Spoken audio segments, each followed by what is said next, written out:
Revelation 12 tells a story packed with symbolic imagery, describing a great spiritual battle that affects heaven and earth.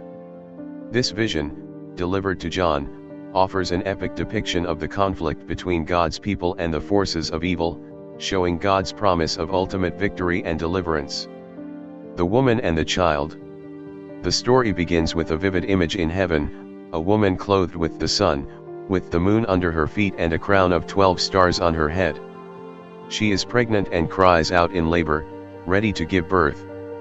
The woman has often been interpreted as representing Israel, God's people, or even the church. Her crown of 12 stars could represent the 12 tribes of Israel or the 12 apostles, showing her connection to God's chosen people throughout history. She is about to give birth to a child, whom many believe represents Jesus Christ. This child is prophesied to rule all nations with an iron scepter, a reference from Psalm 2 that points to the Messiah, who will one day bring justice and peace. The image of this woman in pain also reflects the struggle and suffering endured by God's people awaiting their promised Savior. The Red Dragon. A massive, intimidating red dragon with 7 heads, 10 horns, and crowns on each head. Its scales gleam ominously in the celestial light. The dragon is poised and ready to strike, its gaze fixated on the woman. Stars fall from the sky, symbolizing the dragon's sweeping influence in heaven. The dragon stands before the woman, ready to devour her child as soon as it is born. This points to Satan's attempt to destroy Jesus from his birth, which can be seen in King Herod's decree to kill all male infants in Bethlehem when he heard of Christ's birth, Matthew 2. This vision shows the hostility of Satan toward God's redemptive plan and his desire to thwart it at any cost. The child's protection and the woman's escape. The woman gives birth to a son, who is caught up to God and to his throne. This signifies Jesus' resurrection and ascension to heaven, where he now reigns. Satan's plot to destroy Jesus fails, as God protects the child, lifting him beyond the dragon's reach. Meanwhile, the woman escapes into the wilderness, where God prepares a safe place for her for 1,260 days. This time period, also described as time, times, and half a time, likely represents the period of tribulation or persecution that the church and God's people will endure. Despite the dragon's rage, God protects and sustains his people even in times of suffering. War in heaven. A dramatic battle takes place in heaven between Michael and his angels and the dragon with his followers.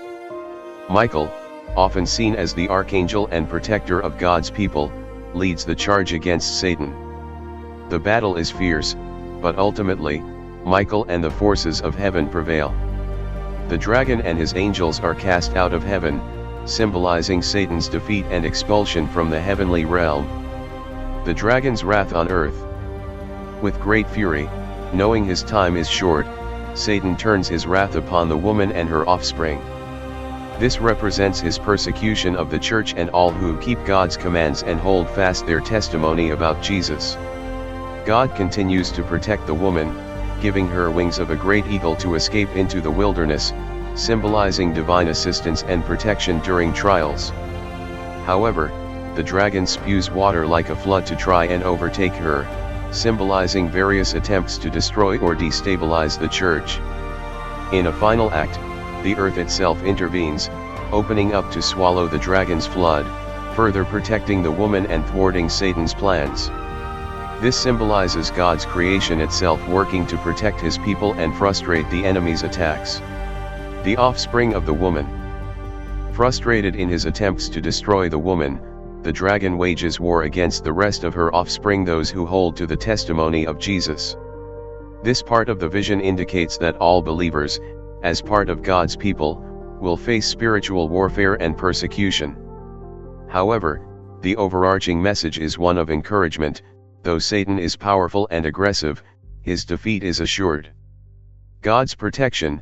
Despite Satan's efforts to destroy Jesus and persecute God's people, God provides protection, as symbolized by the wilderness refuge and the earth's intervention. Victory over Satan. Michael's victory over the dragon in heaven symbolizes Satan's inevitable defeat. His power has limits, and he is ultimately answerable to God's authority. The role of believers: the passage calls believers to remain steadfast, holding to their faith and testimony despite trials. The final words about the dragon making war against the woman's offspring serve as a reminder that believers are part of this spiritual conflict but are assured of God's ultimate deliverance. In this story, we see that though Satan's influence is powerful, his time is short, and his defeat is certain. God's people are called to endure and remain faithful, assured of God's protection and his promise to establish his kingdom fully.